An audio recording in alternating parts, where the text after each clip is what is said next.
हमारे साथ जुड़े रहने के लिए हमारे YouTube चैनल को सब्सक्राइब करें, साथ ही बेल आइकन को दबाएं। नेटवर्क न्यूज की खबरें सबसे पहले देखने के लिए। नमस्कार, नेटवर्क न्यूज में आप सभी का स्वागत है। मैं हूं आपके साथ सपना दुबे। लोकसभा चुनाव 2019 के रिजल्ट आने में अब बस कुछ ही समय बचा है और रिजल्ट के पहले सभी एग्जिट पोल बीजेपी की सरकार बनने का इशारा कर रहे हैं, जिसके बाद विपक्ष ने इस मामले में चिंता जताते हुए एक बार फिर ईवीएम का मुद्दा उठाया है। वैसे चुनाव के बाद ईवीएम का जिक्र होना अब एक ट्रेंड सा हो गया है, लेकिन इस बार विपक्षी की सभी पार्टियों ने ईवीएम को लेकर चिंता जाहिर की है। आपको बता दें कि सभी एग्जिट पोल में बीजेपी की सरकार बनता देख विपक्ष की हलचल तेज हो गई और इसीलिए विपक्ष के दलों ने आज राजधानी दिल्ली के कॉन्स्टिट्यूशन क्लब में एक अहम बैठक की और इस बैठक की अध्यक्षता आंध्र प्रदेश के मुख्यमंत्री चंद्रबाबू नायडू के नेतृत्व में हुई।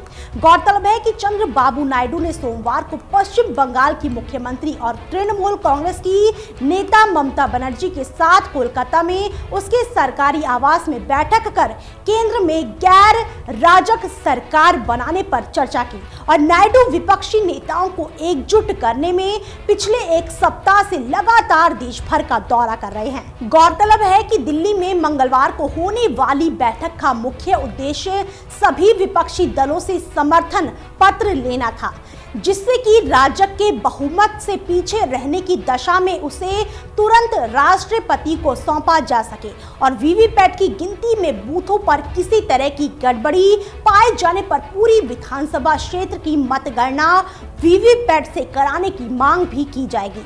दिल्ली के कॉन्स्टिट्यूशन क्लब में हुई इस बैठक में कई मुद्दों पर जिक्र हुआ और बैठक खत्म होने के बाद आंध्र प्रदेश के मुख्यमंत्री चंद्रबाबू नायडू कांग्रेस की ओर से अहमद पटेल और गुलाम नबी आजाद चुनाव आयोग से मुलाकात करने भी गए और चुनाव आयोग को 22 पार्टियों द्वारा साइन किया गया और ज्ञापन सौंप दिया गया। दरअसल इस समय ईवीएम के साथ छेड़छाड़ और गड़बड़ी की कई खबरें सामने आ रही हैं। सोमवार देर रात ईवीएम बदलने का आरोप लगाते हुए कांग्रेस और गठबंधन के प्रत्याशियों ने जमकर हंगामा किया। गाजीपुर में गठबंधन प्रत्याशी अफजाल अंसारी धरने पर बैठ गए। अफजाल ने कहा कि चंदौली में कुछ संदिग्ध ईवीएम पकड़ी गई हैं। ऐसे में हम लोग स्ट्रांग रूम के बाहर ही रहेंगे और मतगणना एक निगरानी करेंगे। वहीं चंदौली में सकल डीहा विधानसभा क्षेत्र की रिजर्व ईवीएम को स्थानीय मंडी समिति में रखने से गठबंधन और कांग्रेस के कार्यकर्ताओं ने हंगामा किया और यहां विधायक प्रभु नारायण यादव समेत तमाम नेता धरने पर बैठ गए। उन्होंने जिला प्रशासन पर ईवीएम बदलने की साजिश रचने का आरोप भी लगाया। इसी तरह यूपी के डुमरियागंज में भी रिजर्व ईवीएम को दूसरी जगह ले जाए जाने पर विवाद हो गया। डुमरियागंज में जब रिजर्व ईवीएम को दूसरी जगह ले जाया जा रहा था, इसके बाद एसपी बीएसपी गठबंधन के कार्यकर्ता नाराज हो गए।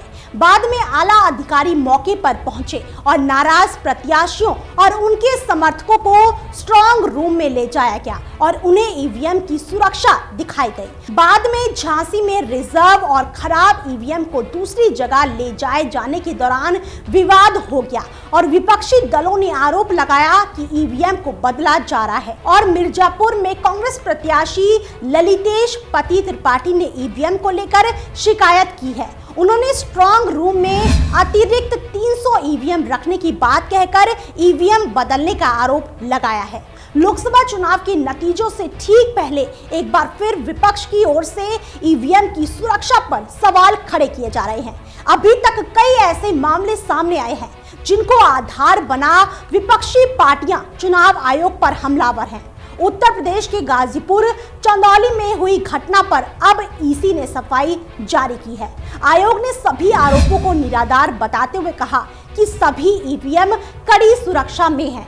इसके बाद चुनाव आयोग की तरफ से हर घटना पर अलग जवाब जारी किया गया है।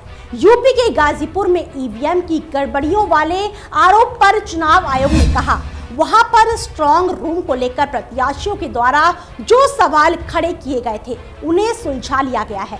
आपको बता दें कि ईवीएम की सुरक्षा को लेकर पूर्व राष्ट्रपति प्रणब मुखर्जी ने बयान जारी किया है। प्रणब मुखर्जी ने ईवीएम को लेकर मिल रही शिकायतों पर चिंता जाहिर की है। उन्होंने लिखा कि मैं जनता के दिए फैसले के साथ छेड़छाड़ की खबरों से काफी चिंतित हूं। ईवीएम की सेफ्टी और सिक्योरिटी की जिम्मेदारी चुनाव आयोग की है, तो हर बार के चुनाव की तरह इस बार भी ईवीएम को लेकर विपक्ष का आरोप थमने का नाम नहीं ले रहा। अब देखना ये होगा कि आज हुई इस बैठक के बाद कौन सा नया मोड़ सामने आता है। फिलहाल इतना ही, बाकी ऐसी और बड़ी खबरों के लिए वीडियो को लाइक और शेयर करने के साथ साथ चैनल को सब्सक्राइब करना ना भूलें।